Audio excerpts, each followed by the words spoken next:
Hello students, पिछली बार हम लोग पढ़े थे इंटीग्रेशन और पिछले वीडियो में हम लोग ने अपना पहला एक्सरसाइज दैट इज 5.1 स्टार्ट किया था, जिसमें हम लोग हाफ एक्सरसाइज 4 क्वेश्चन खत्म कर चुके हैं। बच्चे अपने 4 क्वेश्चन नंबर 5, 6, 7, 8 उसको इस वीडियो में कवर अप करने की कोशिश करेंगे ना। इस वीडियो के लिए कोई बेसिक चीज़ें पढ़ने की ज़रूरत नहीं है अपने को, क्योंकि जितना भी बेसिक हम लोगों को जानना था वो हम लोग पहली वीडियो में जान चुके थे। पिछले वीडियो में हम लोगों ने कुछ क्वेश्चंस भी सॉल्व किए थे। आज आगे कंटिन्यू करेंगे क्वेश्चन नंबर 5 से। ना कमिंग टू क्वेश्चन नंबर 5, देखो जरा क्वेश्चन नंबर 5 अपने को क्या दे रखा है। क्वेश्चन नंबर 5 में अपने को दिया है इंटीग्रेशन 1 अपॉन नीचे ब्रैकेट, नीचे एक x है और ब्रैकेट में x-1 है। देखो मैं एक चीज़ बोलता हूँ, ये जो क्वेश्चन है ना बच्चा, ये क्वेश्चन को सॉल्व करने के बहुत अच्छे अच्छे मेथड्स अपने पास अवेलेबल हैं, जो कि हम लोग आगे आने वाले एक्सरसाइजेस में पढ़ेंगे। ऐसे टाइप के क्वेश्चन को सॉल्व करने के बहुत अच्छे अच्छे मेथड हमारे पास हैं, जिनको हम लोग आगे आने वाले एक्सरसाइजेस में पढ़ेंगे। अगर मेरे हिसाब से अगर ये क्वेश्चन हम लोग अभी करने की कोशिश करेंगे तो थोड़ा सा दिमाग जम्बल्ड अप हो जाएगा कि चल के आ रहा है, अरे सर इतना हार्ड क्वेश्चन आ गया। तो मैं बोलता हूँ ना, इस क्वेश्चन को अभी के लिए छोड़ देते हैं। आने वाले जो एक्सरसाइज है उनको जब करेंगे ना, उसके बीच में इस क्वेश्चन को भी कवर अप कर लेंगे। यहाँ तक कि अगर मैं नहीं भी करवाऊंगा ना क्वेश्चन, तो आने वाला एक्सरसाइज जब तुम लोग कर लोगे, ये क्वेश्चन देखते तुम लोगों को आ जाएगा कि कैसे सॉल्व करना है। अभी के लिए इस क्वेश्चन को छोड़ते चलते क्वेश्चन नंबर 6 की तरफ। Let us move towards question number 6। यहाँ पे आ जाओ, क्वेश्चन नंबर 6 पे चलते हैं। क्वेश्चन नंबर 6 में देखो कुछ अलग दिख रहा है, इंटीग्रेशन निकालने को नहीं दिया, कुछ और ही दे रखा है। देखो बोला क्या है, बोला कि इफ़, ध्यान से देखना क्या लिखा है कि if f(x) is two X square. मुझे का फंक्शन दे रखा है, जैसे डेरिवेटिव में देता है ना, एप्लीकेशन ऑफ डेरिवेटिव में, वैसे देखो मुझे एक फंक्शन दे रखा है। क्या दे रखा है मुझे बोला if f(x) is two X square plus 5, ऐसा एक फंक्शन दे रखा है। अच्छा, उसके आगे क्या दिया है, f(0) इज टू -1। उसके आगे मुझे बोला कि then find the value of f(x). देखो जरा ध्यान से देखोगे ना, तो गिवन में f(x) नहीं दिया था, f'(x) दिया था। यहाँ पे देखो तुमको डैश दिखाई देगा।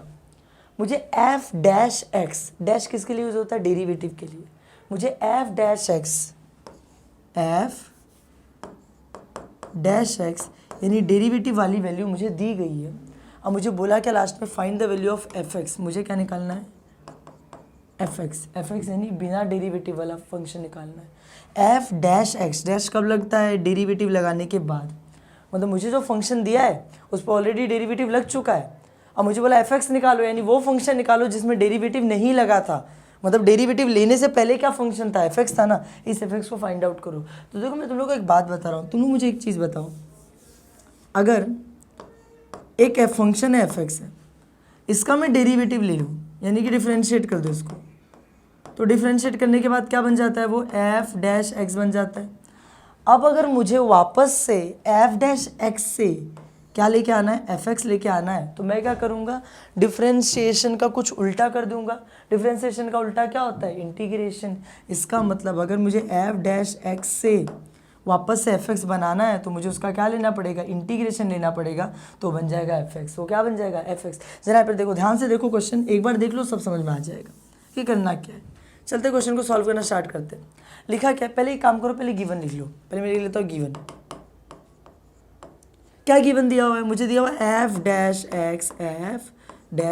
यानी derivative of x is equals to X square plus 5, ऐसा दे रखा है, यही दिया था ना। और मुझे बोला इसका यूज़ करके f(x) निकालो, तो मैंने बोला ना f(x) से f'(x) आने के लिए डेरिवेटिव लेते हैं, तो वापस आने के लिए क्या लेंगे, इंटीग्रेशन लेंगे।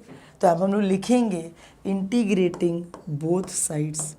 हम लोग यहाँ पे क्या लिखेंगे, इंटीग्रेटिंग बोथ साइड्स। जैसे हम लोग लिखते थे ना, differentiating with respect to x, तो integrating both sides with respect to x। Integrating both sides with respect to x, जैसे वहाँ पे लिखते थे differentiating with respect to x, वैसे ही यहाँ पर क्या लिखेंगे, integrating both side with respect to x। वहाँ पे डिफ्रेंशिएट करते थे, अब इंटीग्रेट कर दिया। अब जैसे इंटीग्रेट किया क्या हो जाएगा, यहाँ पे इंटीग्रेशन का सिंबल लग जाएगा। देखो यहाँ पे पहले से लिखा हुआ था f'(x), अब उसके साथ क्या आ जाएगा, इंटीग्रेशन का सिंबल। इंटीग्रेशन का सिंबल कैसा होता है, ऐसे, और आगे यहाँ पर लगता होता है ना dx, तो यहाँ पे लगेगा dx, खत्म। अच्छा, उसके बाद क्या होगा, यहाँ पर इस साइड भी तो लगेगा ना इंटीग्रेशन, तो यहाँ पे x² + 5 तो पहले से था, हम लोग ने क्या करते हैं, यहाँ पे इंटीग्रेशन लगा दिया, तो यहाँ पर आ जाएगा इंटीग्रेशन, और इधर पे क्या आ जाएगा, dx। इतना समझ में आया तुम लोगों को, आसान है एकदम। यहाँ पर भी इंटीग्रेशन आ गया, यहाँ पर भी इंटीग्रेशन आ गया, सिंपल एकदम। अच्छा, उसके बाद क्या करेंगे, इसको ब्रैकेट में लिख दूँ, ब्रैकेट में अच्छा लगेगा। एक सेकेंड, उसके बाद क्या करेंगे, यहाँ पे एफ डैश एक्स का इंटीग्रेशन पूछ रहा है। मैं तुम लोग को अभी बताया था एफ एक्स का डेरिवेटिव लोगे तो एफ डैश एक्स आएगा, तो एफ डैश एक्स का इंटीग्रेशन लोगे तो क्या आ जाएगा, एफ एक्स आ जाएगा। तो एफ डैश एक्स का इंटीग्रेशन क्या आ जाएगा, एफ एक्स।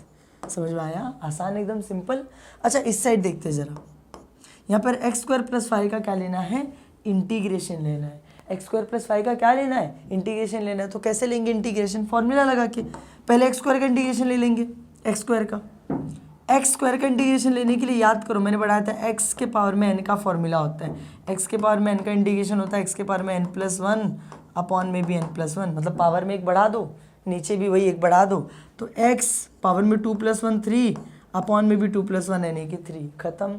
ये हो गया एक्स स्क्वायर का इंटीग्रेशन। फिर लिखा है प्लस, तो मैं भी लिखूंगा प्लस। फिर फाइव का इंटीग्रेशन, फाइव तो कांस्टेंट है, मैंने बताया था कांस्टेंट के का इंटीग्रेशन क्या आता है, के एक्स आता है। तो फाइव का इंटीग्रेशन क्या आ जाएगा, 5x आ जाएगा। और मैंने एक और चीज़ बोली थी, जहाँ तुम इंटीग्रेशन का फॉर्मूला लगाते हो बाजू में you have to write plus C, बाजू में क्या लिखना पड़ेगा, प्लस सी। तो मैंने यहाँ पे इंटीग्रेशन का फॉर्मूला लगा दिया, यहाँ पे लगा दिया, यहाँ पे प्लस सी लिख दिया। एफ डैश एक्स का इंटीग्रेशन क्या हो जाता है, एफ एक्स, काम खत्म। This we got are F X, हम लोगों को हमारा एफ एक्स क्या हो गया, मिल गया। पर एक दिक्कत है, क्या दिक्कत है मालूम है, कि पूरे एफ एक्स के अंदर ये ठीक है, ये ठीक है, ये सी कहाँ से आया। तो एफ एक्स का मतलब क्या होता है, function of X. F x का मतलब क्या होता है, फंक्शन ऑफ एक्स। तो उसके अंदर जितने भी वेरिएबल्स है सब एक्स होने चाहिए। तो इधर एक्स है, समझ में आया, इधर एक्स है, समझ में आया, ये सी कहाँ से आ रहा है। एफ एक्स के अंदर सी देख के अच्छा नहीं लगे, F x function of x, सारे वेरिएबल्स एक्स होंगे तो ही देख के अच्छा लगेगा, सी देख कर अच्छा नहीं लगेगा। तो वहाँ से हम लोगों को सी को हटाना पड़ेगा। अब सी को कैसे हटाएंगे, ऐसा लूँगा, ऐसे ऐसे मिटा दूंगा क्या, इतनी आसानी से थोड़ी हट जाएगा सी, कैसे हटेगा। तो ज़रा ध्यान से देखना, ऊपर ना अपने को क्वेश्चन में कुछ दिया था, अगर ना मैं वापस में क्वेश्चन पे चलूँ ना, इसको पूरा मिटा दूँ अगर, तो देखो यहाँ पे क्वेश्चन में ना कुछ दिया हुआ था। मुझे क्वेश्चन में बोला था, एक कंडीशन दी थी, इसके जस्ट बाद यहाँ पर देखो कि f ऑफ 0 = -1, क्या दिया था, f ऑफ 0 = -1। ये अपने को एक कंडीशन दे रखी है। और याद रखना कभी भी ऐसे क्वेश्चंस के अंदर जब तुम इंटीग्रेशन कर लोगे तुम्हें एफ एक्स मिल जाएगा, तो तुम्हारे सामने सबसे बड़ी प्रॉब्लम क्या आएगी, सी। और सी की वैल्यू निकालने के लिए हम लोग उस कंडीशन का यूज़ करेंगे जो कंडीशन अपने को ऊपर दी है। तो ज़रा ध्यान से देखते हैं क्या दी है कंडीशन। कंडीशन अपने को दी है, मैं यहाँ पे लिख देता हूँ, गिवन, क्या गिवन है, f ऑफ 0 = -1, ये गिवन कंडीशन अपनी। इसी कंडीशन का यूज़ करके देखना मैं c की वैल्यू निकालूंगा। तो कैसे निकालेंगे, ज़रा ध्यान से देखते जाओ। ये f ऑफ 0 लिखा हुआ है, f ऑफ 0, अच्छा 0 नहीं होता तो वहाँ पे क्या होता है, x होता। 0 नहीं होता तो वहाँ पर क्या होता है, x होता। तो अगर मैं यहाँ पे एफ एक्स की वैल्यू लिखने जाऊँ तो एफ एक्स की वैल्यू ये पूरी है, क्या है पूरी वैल्यू, x³ अपॉन में 3 + 5x + c, ये ना एफ एक्स। देखो 0 मत सोचो, अभी सोचो वहाँ पे x है, तो एफ एक्स का फंक्शन तो अभी भी निकाले, x³ + 5x + c यहाँ पे लिख दिया। = लिखा है तो = लिख दिया, -1 लिखा है तो -1 लिख दिया मैंने। लेकिन यहाँ पर x तो दिया नहीं, x की जगह पे क्या दे रखा है, 0 दे रखा है। तो हम लोग भी क्या करेंगे कि अगली लाइन में, नेक्स्ट लाइन में जहाँ जहाँ x दे रखा है वहाँ पे 0 पुट कर देंगे। इसने एफ एक्स की जगह पे 0 दे दिया, तो हम लोग भी x की जगह पे 0 रख देंगे। तो हम लोग क्या करेंगे, x का क्यूब को क्या लिख देंगे, 0 का क्यूब अपॉन में 3 + 5 × x को क्या लिख देंगे, 5 × 0 प्लस, ये तो c है तो c ही रहेगा, = -1, खत्म हो गया। अच्छा मुझे बताओ, 0 का क्यूब 0, 0 के साथ कोई भी नंबर रहेगा 0, 5 × 0 0 है, तो पूरा टर्म ही 0 बन जाएगा ना। बचेगा क्या, सिर्फ c, बचेगा क्या, सिर्फ ये c = -1, सिर्फ c बच रहा है, = -1, ये अपनी c की वैल्यू आ गई। ये किसकी वैल्यू आ गई, c की वैल्यू। और अपने को c की वैल्यू एक बार मिल गई तो उसके बाद क्या करना, अपना एफ एक्स वापस लिखना। ये जो एफ एक्स है इसको वापस लिखेंगे, पर इस बार c नहीं लिखेंगे, c की जगह पर c की वैल्यू जो कि -1 थी वो लिख देंगे। तो मैं लिखूंगा देयरफॉर एफ एक्स = क्या आया था, x³ अपॉन में 3 + 5x + c, जहाँ पे था वहाँ पे c की वैल्यू मैं लिख दूंगा -1, और ये है अपना फाइनल आंसर। समझ में आया, आसान था एकदम। देखो क्या क्वेश्चन क्या देता है, क्वेश्चन में तुमको देगा f डैश एक्स, मतलब f का डेरिवेटिव, एफ एक्स का डेरिवेटिव दे देगा।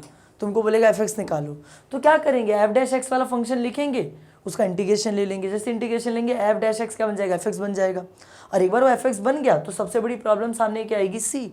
और सी की वैल्यू निकालना बहुत आसान है, जो कंडीशन दिया है वो कंडीशन को लिखो, कंडीशन को सॉल्व करो। एफ जीरो दिया था मैंने, सॉरी जीरो नहीं एक्स होता है वहाँ पे, तो एफ एक्स की वैल्यू डाल दी, लेकिन उसने जीरो दे रखा था तो एक्स के में मैंने जीरो डाल दिया, मुझे सी की वैल्यू मिल गई। और यहाँ पे सी की वैल्यू रख दो, काम खत्म। आसान एकदम क्वेश्चन। चलते अपने नेक्स्ट क्वेश्चन की तरफ, that is question number 7। Let us move towards the question number 7। Question number 7 में देखते हैं क्या दिया है। चलो क्या दे रखा है, सेम वैसा ही क्वेश्चन है। देखो if F dash X is equals to, कुछ तो बड़ा सा दे दिया है, सेम वैसा ही क्वेश्चन है। उसके आगे कुछ कंडीशन वगैरह दे रखे हैं और उनकी बातें बाद में करेंगे। बोला है find F x, F dash x दिया है, डेरिवेटिव दिया है, एफ एक्स निकालने बोला है, यानी उसका इंटीग्रेशन निकालने बोला है। वेरी सिंपल, क्या करोगे, पहले लिखोगे गिवन, पहले क्या लिखोगे गिवन, और गिवन में क्या लिख लेंगे हम लोग, एफ डैश एक्स। तो एफ डैश एक्स अपने को क्या दिया हुआ है, 4x का क्यूब, कुछ बड़ा सा दे रखा है, 4x का क्यूब माइनस 3x स्क्वायर, तो मैंने भी लिख दिया माइनस 3x स्क्वायर। फिर लिखा प्लस 2x प्लस के, तो मैं भी लिख देता हूँ प्लस 2x प्लस के। खत्म हो गया, आसान था एकदम। अच्छा इसके बाद अपने को क्या करना है, इसके बाद अपने को क्या करना है, अरे एफ डैश एक्स दिया, एफ एक्स चाहिए, इंटीग्रेशन लेना पड़ेगा ना, बताया था। तो मैं लिखूंगा इंटीग्रेटिंग बोथ साइड, मैं क्या लिखूंगा, इंटीग्रेटिंग बोथ साइड्स। अच्छा बोथ साइड्स, फिर आगे with respect to X, integrating both sides with respect to X. तो जैसे मैं ऐसा लिखूंगा, यहाँ पे दिख रहा है, यहाँ पे पहले से क्या था, एफ डैश एक्स था, अब इसके साथ में क्या आ जाएगा, इसके साथ में आ जाएगा इंटीग्रेशन का सिंबल और बाजू में डी एक्स, ऐसे ही होता है ना। फिर उसके बाद क्या लिखा है बीच में, इक्वल टू, यहाँ पर पहले से पूरा टर्म लिखा गया था ना, पूरा एक्सप्रेशन, 4x का क्यूब माइनस 3x का स्क्वायर प्लस 2x प्लस के, ऐसा लिखा हुआ था। इसके साथ भी क्या हो जाएगा, इसके स्टार्टिंग में लग जाएगा इंटीग्रेशन का सिंबल और लास्ट में क्या लग जाएगा, डी एक्स। वेरी सिंपल, बहुत आसान है। अच्छा आगे देखो मैं क्या बोल रहा हूँ, हम लोगों को पता है, पिछले क्वेश्चन में देखे थे कि एफ डैश एक्स का जब इंटीग्रेशन लेते हैं तो अपने को क्या मिल जाता है, अपना एफ एक्स। क्या मिल जाता है अपने को, अपना एफ एक्स। तो मैं क्या करता हूँ, वहाँ पर लिख देता हूँ एफ एक्स। इतना समझ में आया, इक्वल टू, तो इक्वल टू। अब यहाँ पे इंटीग्रेशन लेना है सबका, तो बहुत आराम से जो जो फॉर्मूला पड़े उस हिसाब से लेंगे। इधर पे लिखा है 4x क्यूब, अब 4x क्यूब में जो 4 है वो तो कांस्टेंट है। अब मैंने बताया था डिफरेंशिएशन में भी इंटीग्रेशन में भी, जब कांस्टेंट किसी के साथ हो तो उसका डेरिवेटिव भी नहीं लेते, उसका इंटीग्रेशन भी नहीं लेते। तो 4 एक कांस्टेंट है जो कि एक्स क्यूब के साथ में, तो उसका इंटीग्रेशन नहीं लेंगे, उसको एज इट इज़ 4 लिख देंगे। समझ में आया। तो बचा क्या, बचा वहाँ पे एक्स क्यूब, बचा क्या, एक्स क्यूब। एक्स क्यूब यानी एक्स के पावर में n, और उसका फॉर्मूला क्या होता है, पावर में n+1, नीचे भी n+1, यानी पावर को एक बढ़ा दो, नीचे भी एक इंक्रीज कर दो। तो x पावर में 3+1 4, नीचे भी 3+1 4, आसान एकदम इजी। अच्छा उसके बाद क्या लिखा है, माइनस 3x स्क्वायर, तो माइनस लिखा था बीच में लिख दिया माइनस। 3x स्क्वायर में 3 कांस्टेंट है और कांस्टेंट अकेला नहीं है, किसी के साथ में, तो उसका इंटीग्रेशन नहीं लेंगे, एज इट इज लिख देंगे उसको। एक्स स्क्वायर का इंटीग्रेशन लूंगा तो पावर में 2+1 3, नीचे भी 2+1 3, खत्म। फिर आया प्लस, तो मैं भी लिखता हूँ प्लस। फिर लिखा 2x, अब 2x में 2 कांस्टेंट है और कांस्टेंट x के साथ है, जब वो किसी के साथ है तो उसका डेरिवेटिव नहीं लेंगे, उसका इंटीग्रेशन नहीं लेंगे, तो एज इट इज लिख दूंगा 2।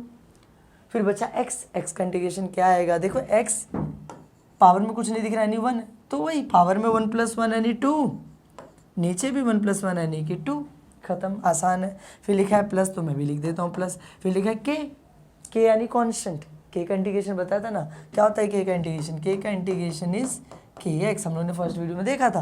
वहाँ पे k की जगह पे मैं लिख देता हूँ kx, और बस काम खत्म, काम खत्म हो गया इंटीग्रेशन उसका, बस अपने को fx मिल गया।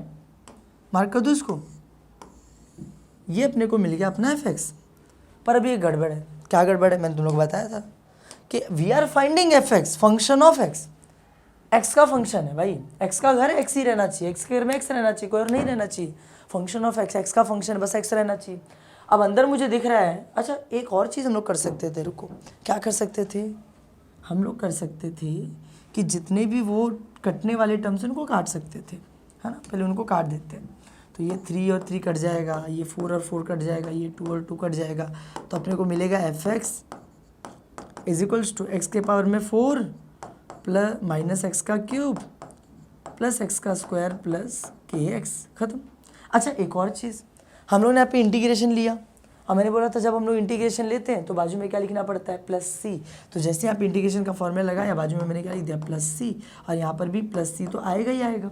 यहाँ पर जैसे ही इंटीग्रेशन का फॉर्मूला लेते हैं ना, बाजू में प्लस सी लिख देने का, और फिर वो प्लस सी आगे आते जाएगा आते जाएगा। तो यहाँ पे प्लस सी था तो यहाँ पे भी प्लस सी आ गया। अच्छा अब इसको मैंने मार्क कर दिया, ये मेरे को मिल गया मेरा एफ, पर मैंने क्या बोला कि यार एफ के अंदर से एक्स होना चाहिए। एफ यानी फंक्शन ऑफ एक्स, सारे वेरिएबल्स एक्स के होने चाहिए। ये एक्स एक्स एक्स एक्स अच्छा दिख रहा है, अच्छा दिख रहा है, देख के लग रहा है अच्छा है, पर ये के और ये सी, इन दोनों को देखकर अच्छा नहीं लग रहा मुझे। घर एक्स का है, के और सी क्या कर रहे हैं, नहीं रहने चाहिए, उनको बाहर निकालना पड़ेगा। कैसे बाहर निकालेंगे, पिछले वाले क्वेश्चन में बताया था कंडीशंस का यूज़ करेंगे। अच्छा पिछले वाले क्वेश्चन में सिर्फ सी था, तो सी की वैल्यू निकाल लिया एक कंडीशन का यूज़ करके और वहाँ पे पुट कर दिए। अब यहाँ पे के भी है सी भी है, दो दो वैल्यूज़ हैं, दो दो वैल्यू निकालने के लिए दो दो कंडीशन की यूज़ पड़ेगी। तो देखते हैं क्वेश्चन में अपने को दो कंडीशन दिया है क्या। क्वेश्चन में अगर मैं चलूँ तो हाँ, क्वेश्चन में कुछ तो दिया है। इधर देखो क्वेश्चन में, यहाँ पे देखो एफ ऑफ 0 इज टू 1, ये कंडीशन दे रखी है। एफ ऑफ 1 इज 4, ये भी एक कंडीशन दे रखी है। देखो दो दो कंडीशन दे रखी है, इन्हीं दोनों कंडीशंस का यूज़ करेंगे। एक में से के की वैल्यू आ जाएगी, एक में से सी की वैल्यू। तो पहले इस कंडीशन का यूज़ करते हैं। एफ 0 इज 1, तो मैं यहाँ पे लिखता हूँ नीचे, क्या लिखूँगा मैं यहाँ पे, कुछ भी लिख सकते हैं, गिवन लिख देते हैं। गिवन क्या गिवन है, एफ ऑफ 0 इज 1, ये मेरे को कंडीशन दी गई थी। तो अब मुझे क्या करना है, मैंने क्या बोला, अरे एफ 0 थोड़ी होता है, एक्स होता है, एफ एक्स होता है। तो एफ एक्स वाला फंक्शन तो मुझे पता है ये, तो मैं इसको वहाँ पे लिख देता हूँ, एक्स के पावर में 4 माइनस एक्स का क्यूब प्लस एक्स का square plus K X plus C is 1, ख़त्म। ऐसा ही दे रखा। लेकिन लेकिन लेकिन उसने x की जगह पर तो 0 दिया था, एफ एक्स होना चाहिए तो एफ 0 दे दिया, जहाँ पे x था वहाँ पे 0 दे दिया। तो मैं थोड़ी पीछे हटूंगा, मैं भी जहाँ जहाँ x है वहाँ 0 रख दूंगा। तो मैं यहाँ पे रखूँगा 0 के पावर में 4 माइनस 0 का क्यूब प्लस 0 का स्क्वायर प्लस के इंटू 0 प्लस सी इज 1। अब हम लोग को बताया 0 0 0, ये भी 0, सब 0 हो जाएंगे, बचेगा सिर्फ c। तो अपने को मिल जाएगा c इज 1। अपने को क्या मिल जाएगा, c इज 1, अपने को c की वैल्यू मिल गई। अब एक और कंडीशन का यूज़ करेंगे हम लोग, दूसरी वाली कंडीशन का, और अपने को देखना k की वैल्यू भी मिल जाएगी। यहाँ पर ऊपर चलते हैं, देखते हैं दूसरी कंडीशन क्या दी है। दूसरी कंडीशन देखो यहाँ पर दे रखी है, एफ ऑफ 1 इज 4, इसका यूज़ करेंगे अभी। तो चलते ही नीचे एफ 1 इज 4 लिखते हैं। तो मैं लिखता हूँ ऑल्सो, क्या दिया था, एफ ऑफ 4 दे रखा था इज 1। अच्छा एफ ऑफ 4 यानी F of X, F of X तो मुझे पता है क्या है एक्स ऑफ एक्स के पावर में 4 माइनस एक्स का क्यूब प्लस एक्स का square plus K X plus C is equal to यहाँ पर 1 दे रखा है तो 1। एक मिनट, एफ ऑफ 4 भी 1 ही दे रखा है क्या, कुछ गलत तो नहीं लिया हम लोगों ने। एफ ऑफ 1 4 दे रखा है, हमने उल्टा लिख लिया। एफ ऑफ 1 4 दे रखा है, इसको थोड़ा सा चेंज करते हैं। एफ ऑफ 1 अपने को 4 दे रखा है, डन। अपने को एफ ऑफ 1 4 दे रखा है, तो मैं क्या करूँगा, उसने x की जगह पर 1 दे रखा है तो मैं भी x की जगह पर 1 पुट कर दूंगा। तो मैं लिखूंगा देयरफॉर, जहाँ पे 1 x के पावर में 4 है वहाँ पे लिख दूंगा 1 के पावर में 4, जहाँ पे x का क्यूब है वहाँ पे लिख दूंगा 1 का क्यूब, जहाँ पे x का स्क्वायर वहाँ पे लिख दूंगा 1 का स्क्वायर प्लस के x की जगह पे 1 plus c is equals to 4, खत्म। अच्छा 1 के पावर में 4 कितना होता है 1, 1 का क्यूब कितना होता है 1, 1 का स्क्वायर कितना होता है 1, k इंटू 1 कितना हो जाएगा, k ही रहेगा। 2 1 2 3 1 3, तो k 1 k, ठीक है।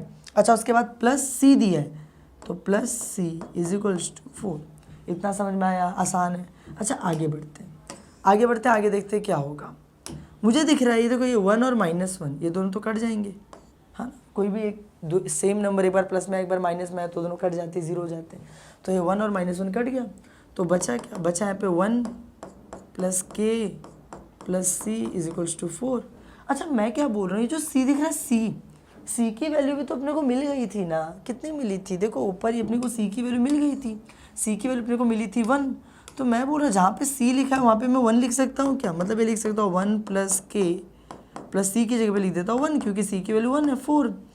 अच्छा 1 और 1 कितना हो जाएगा 2, 2 प्लस के इज इक्वल्स टू 4। मुझे के की वैल्यू चाहिए, इस 2 को उधर भेज देता हूँ, तो ये 2 उधर जाके क्या हो जाएगा के, वहाँ पे 4 पहले से था, ये +2 था, उधर जाके क्या हो जाएगा -2, तो 4 में से 2 निकाला, के की वैल्यू मिल गई अपने को 2।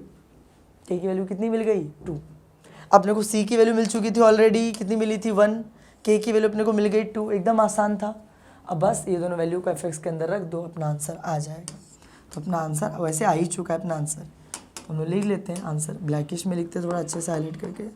Therefore F X is equals to, form क्या आया था, एक्स के पावर में 4 माइनस एक्स का क्यूब प्लस एक्स का स्क्वायर प्लस के एक्स लिखना था।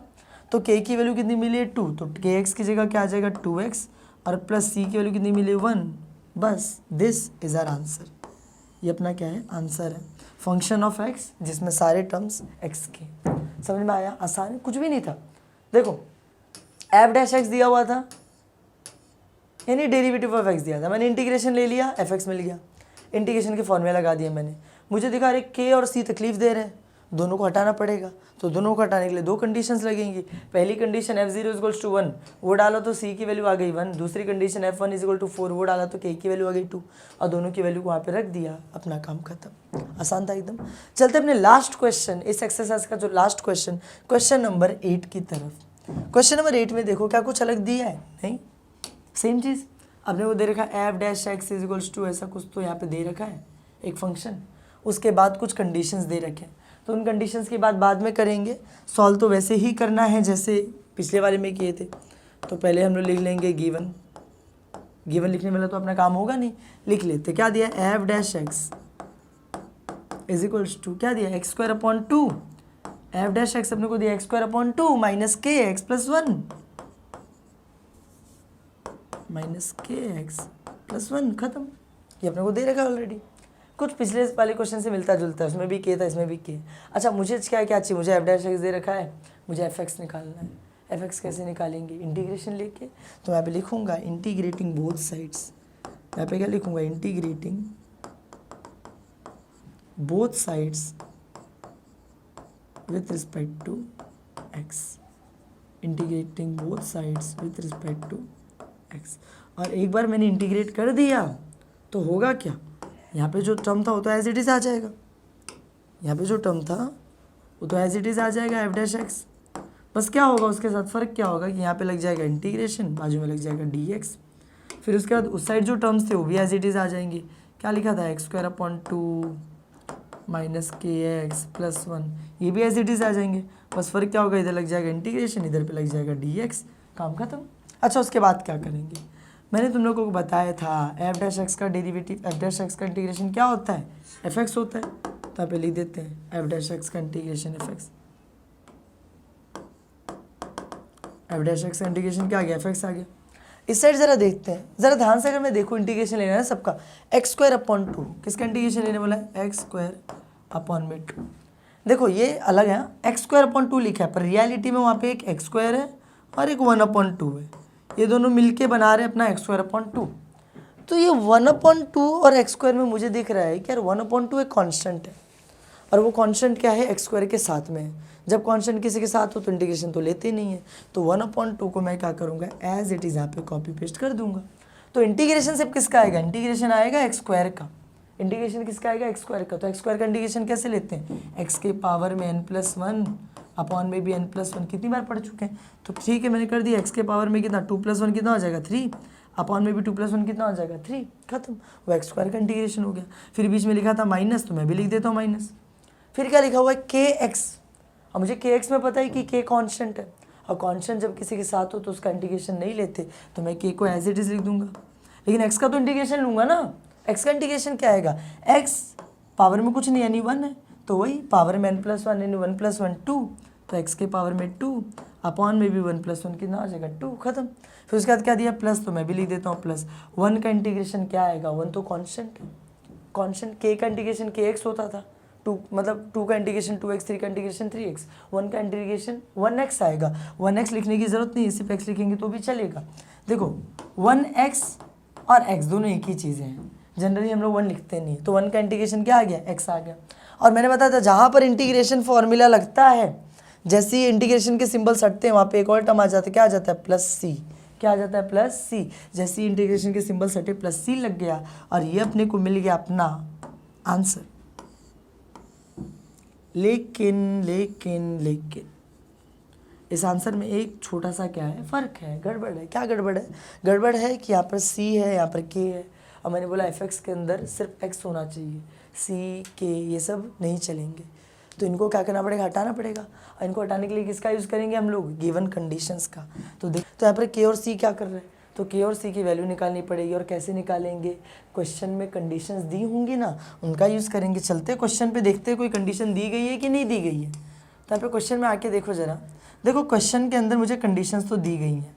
यहाँ पर देखो ये एफ ऑफ 0 = 2 ये कंडीशन दिया हुआ है, एफ ऑफ 3 = 5 ये कंडीशन दिया हुआ है। दो कंडीशन दी है, तो एक काम करता हूँ, पहले मैं ये वाली कंडीशन ले लो, एफ 0 = 2 इस कंडीशन को ले लेता हूँ मैं। तो मैं लिखता हूँ नीचे चल के एफ 0 = 2। हम लोग लिखते हैं यहाँ पे कि गिवन, रेड मार्क करके इधर गया अपना, गिवन एफ ऑफ 0 = 2 ये दिया था। अब देखो उसने एफ ऑफ 0 दे रखा है, पर मुझे पता है ना वो एफ ऑफ एक्स होता है। तो लेकिन और एफ ऑफ एक्स की वैल्यू मुझे पता है, किधर पता है, यहीं पे तो मैंने निकाला था। तो देखो क्या हो जाएगा, ये हो जाएगा 1 × x³ अपॉन में 2 3 जा कितना हो जाएगा 6। फिर उसके बाद माइनस, तो मैं लिखूंगा माइनस kx² अपॉन 2, तो kx² अपॉन 2 जो भी है कॉपी पेस्ट करते जाओ नीचे, प्लस x प्लस सी, तो मैं भी लिख देता हूँ प्लस x प्लस सी = क्या बचा है यहाँ पर 2। खत्म, आसान है, इजी एकदम। अच्छा उसके बाद तो मुझे दिख रहा है कि उसने ना एफ एक्स में जहाँ पर x लिखा था वहाँ पे 0 लिखा है। अब अगर उसने x की जगह पे 0 लिखा है तो हम थोड़ी पीछे रहेंगे, हम भी 0 लिखेंगे। अरे हम भी डाल देंगे, देखो x लिखा है, x की जगह पे 0 0 का क्यूब अपॉन में 6 माइनस के x लिखा है, x के 0 0 का स्क्वायर अपॉन में 2 प्लस x लिखा है, x की जगह पे 0 प्लस c = 2। समझे? अच्छा मुझे पता है यार, 0 का क्यूब 0, ये पूरा टर्म ही 0, 0 का स्क्वायर 0, पूरा टर्म 0, ये भी 0, पूरा ही 0 हो जाएगा। तो बचेगा क्या, सिर्फ c, और वहाँ पे बचेगा 2। तो देयरफॉर c = 2। आसान एकदम, c की वैल्यू मिल गई। अब रुको, मुझे c की वैल्यू थोड़ी, k की भी तो वैल्यू चाहिए। तो उसके लिए एक और कंडीशन दिया है ना क्वेश्चन के अंदर। चलते क्वेश्चन में सेकेंड कंडीशन देखते हैं। देखो ये रहा ना, एफ ऑफ 3 = 5 अपना सेकंड कंडीशन है। अब इसको लिखेंगे, सेकंड वाली वैल्यू निकालेंगे। तो मैं लिख देता हूँ यहाँ पे कि ऑल्सो, क्या लिखता हूँ मैं, ऑल्सो एफ ऑफ 3 = 5 लिख दिया मैंने। अच्छा इसके बाद क्या करेंगे, देखो एफ ऑफ 3 उसने लिखा है, पर मुझे पता है ना वो एफ ऑफ 3 यानी एफ ऑफ एक्स। तो एफ ऑफ एक्स की वैल्यू मुझे पता है, क्या पता है, x³ अपॉन में 6। तो लिख देता हूँ x³ अपॉन में 6। फिर क्या है, माइनस kx² अपॉन 2, मैं भी लिख देता हूँ माइनस kx² अपॉन में 2। फिर क्या लिखा हुआ, प्लस x प्लस सी, तो प्लस x प्लस सी = यहाँ पर कितना दिया है 5। इक्वल टू भी ऊपर से मत कॉपी कर लेना, सिर्फ एफ एक्स ऊपर से कॉपी किया, इक्वल टू में 5 थे तो 5 लिखूंगा। ऐसा मुझे पता चल गया ये मेरे एफ एक्स की वैल्यू है। लेकिन हाँ उसने x के ऊपर क्या लिख के दे दिया, यहाँ पे एफ एक्स से लिखना था, वहाँ पे f3 लिख दिया। तो हम भी डाल देंगे, हम भी 3 लिख देंगे। चलो ठीक है, यहाँ पर देखो, अरे यहाँ पर देखो x का क्यूब लिखा हुआ था, x के पे हमने डाल दिया 3 का क्यूब अपॉन में 6 माइनस के लिखा था, तो k x का स्क्वायर, यानी कि वहाँ पे क्या लिख दूंगा 3 का स्क्वायर अपॉन में 2 प्लस x यानी 3 रहेगा, x की वैल्यू कितनी है 3 है, तो 3 प्लस c तो c ही रहेगा, इक्वल टू कितना आ जाएगा 5। खत्म। तो उसके बाद देखो 3 का क्यूब कितना है 27। देखो क्यूब जिसको नहीं आता निकालने मैं बताता हूँ। 3 का क्यूब बोला तो 3 को 3 बार मल्टीप्लाई करो, 3 3 = 9, 9 3 = 27। क्यूब ऐसे ही निकाला जाता है, जिस नंबर का क्यूब है उसको 3 बार मल्टीप्लाई कर दो। तो उसको 3 बार मल्टीप्लाई किया, 3 3 = 9, 9 3 = 27। तो मुझे पता है, क्या पता है कि 3 का क्यूब इज 27 अपॉन में 6 प्लस नहीं माइनस। अब यहाँ पे देखो 3 का स्क्वायर कितना होता है 9 होता है, तो मैं यहाँ पे लिख दूंगा 9। फिर यहाँ पे k लिखा तो k अपॉन में 2, फिर प्लस 3 प्लस, अच्छा ये तो c लिखा है, c को क्यों छोड़ रहे हैं हम लोग, c की वैल्यू भी तो पता चल गई है ना अपने को, अभी भी पता चली थी c की वैल्यू 2 है, क्यों छोड़ रहे हैं, c की जगह पे भी c की वैल्यू डाल दो, कितनी आ जाएगी 2 = 5। खत्म। तो उसके बाद देखो क्या करेंगे, उसके बाद क्या करेंगे, यहाँ पे देखो मुझे देखो दिख रहा है ये 27 और 6 ये दोनों कटेंगे ना, ये देखो 27 और 6 दोनों 3 के टेबल में आते हैं, तो इन दोनों को काट देता हूँ। 3 9 = 27, 3 2 = 6, तो यहाँ पे बचेगा 9/2 -9k/2 प्लस ये 3 और 2 ऐड हो जाएंगे, कितना हो जाएगा 5 इज इक्वल्स टू 5। अब देखो अपने को वैल्यू किसकी चाहिए, के की। इस बात ध्यान से देना, वैल्यू किसकी चाहिए अपने को, के की। और के वाला टर्म कौन सा है, ये वाला। सिर्फ ये एक टर्म में के है, बाकी किसी के पास के नहीं है। तो मैंने क्या बोला था, जिसकी वैल्यू चाहिए उसको अपने पास रखेंगे, बाकी सबको दूसरे साइड उठा के फेंक देंगे। जिसकी ज़रूरत है उसी को रखा जाता है, बाकी को उस साइड में फेंक देते हैं हम लोग। तो यहाँ पर देखो हम लोग करेंगे, मैथ्स में तो ऐसा ही होता है। इधर देखो -9k/2 इसकी ज़रूरत है अपने को, क्योंकि के की वैल्यू चाहिए, तो इसको अपने पास ही रखेंगे। उस साइड में क्या लिखा है, 5 लिखा है, तो मैं लिखूँगा 5। उसके बाद देखो इन दोनों की ज़रूरत अपने को तो है नहीं, तो इसको ये जो -5 ये जो +5 इसको उधर भेज दूंगा, जाके उधर हो जाएगा -5। ये जो 9/2 है इसको भी उधर भेज दूंगा, तो यहाँ पे +9/2 वहाँ पे जाके क्या हो जाएगा -9/2। समझ में आया। तो उसके आगे अभी हम लोग सॉल्व करेंगे। उसके आगे सॉल्व करेंगे तो देखो क्या आएगा, मैं क्या बोल रहा हूँ, ये 5 और -5 दोनों कट जाएंगे। क्यों, क्योंकि एक ही नंबर जब एक बार प्लस में एक बार माइनस में तो कट ही जाएगा ना। 5 - 5 0 कट गया। तो यहाँ पे क्या बचा, -9k/2 -9k/2। वहाँ पर क्या बचा -9/2। मुझे वैल्यू किसकी चाहिए, के की ना। अब देखो के तो सिर्फ ये है, इनको तो हमने इसलिए अपने पास रखा था क्योंकि ये के का साथ दे रहे थे, पर एक्चुअल में ज़रूरत तो सिर्फ के की है, वैल्यू तो सिर्फ के की चाहिए। अब इनकी बारी, इनको उठाओ और उस साइड फेंको, उठा के फेंको सबको। तो के यहाँ पर रहेगा -9/2 वहाँ पे पहले से। ये जो डिवाइड बाय 2 है ये जब उधर जाएगा तो क्या हो जाएगा मल्टीप्लाई बाय 2। और जो -9 जो मल्टीप्लाई है वहाँ पे जाके क्या हो जाएगा डिवाइड हो जाएगा। अच्छा जब ऐसा हम लोग करेंगे तो मुझे एक चीज़ दिखाई दे रही है यार, नीचे 2 ऊपर 2 कट जाएगा, नीचे -9 ऊपर -9 कट जाएगा, सब तो कट ही गया, कुछ बचा ही नहीं। तो क्या बचेगा वहाँ पर, कुछ नहीं, यानी 1। -9 से कट गया, 2 2 से कट गया, कुछ नहीं बचा, नहीं क्या बचा 1। तो के की वैल्यू कितनी आ गई 1। वेरी सिंपल, देखो कुछ किया ही नहीं हम लोगों ने, के की वैल्यू आ गई अपनी। देखो हम लोगों ने अभी तक किया क्या, वी टुक जो क्वेश्चन दिया गया था f'(x) हम लोगों ने उसको लिखा, फिर उसका इंटीग्रेशन किए तो अपने को मिल गया f(x) मिलने के बाद मुझे पता चला k और c ये दो तकलीफ दे रहे हैं नीचे। तो के सी कहाँ से लेके आएंगे, कंडीशन से। तो पहली कंडीशन दी थी f0 = 2, f0 में fx डाला, xk पे 0 रखा तो मिल गया c की वैल्यू 2। फिर दूसरी कंडीशन दी थी f3 = 5, तो f3 की जगह पे fx डाला, xk पे 3 रखा, पूरा सॉल्व किया तो अपने को k की वैल्यू मिल गई कितनी, 1 मिल गई। और एक बार k और c की वैल्यू मिल गई तो फाइनल आंसर लिख देते हैं। चलो फाइनल आंसर में क्या लिखेंगे, fx लिखेंगे ना। तो क्या आएगा फाइनल आंसर, चलो यहीं पे लिख के देखते हैं हम लोग, यहाँ पर लिखते हैं final answer. Therefore final answer क्या आ जाएगा, fx = देखो यहाँ पर 1 × x³ कितना होता है, x³ होता है अपॉन में 3 2 से कितना हो जाएगा 6, ये लिख दिया। माइनस तो मैं लिखूंगा माइनस, देखो kx² लिखा है, k की वैल्यू कितनी है 1 है, अभी भी नीचे निकाले थे तो 1x², 1 तो लिखा नहीं जाता है, तो सिंपली वहाँ पे लिखेंगे क्या x²/2, क्योंकि k की वैल्यू 1 थी, 1 × एनीथिंग वही आ जाता है, तो x²/2 प्लस x लिखा है तो मैं भी लिखूंगा प्लस x। फिर प्लस c लिखा और c की वैल्यू अपने को कितनी मिली थी 2, तो मैं लिख दूंगा c की जगह पे 2 and this is our final answer. ये अपना फाइनल आंसर है, एकदम आसान चिंदी। और इसी के साथ अपना ये वाला एक्सरसाइज यहीं पे क्या होता है, ख़त्म होता है। देखो आगे के जो क्वेश्चंस हैं, अगले जो एक्सरसाइजेस हैं वो बहुत आसान होने वाले हैं, उनको हम लोग स्टार्ट करेंगे अगली वीडियो में। फिलहाल के इस वीडियो को यहाँ पे ख़त्म करते हैं। अगर वीडियो पसंद आए तो वीडियो को लाइक करना, चैनल को सब्सक्राइब करना। मिलते हैं नेक्स्ट वीडियो में, थैंक यू।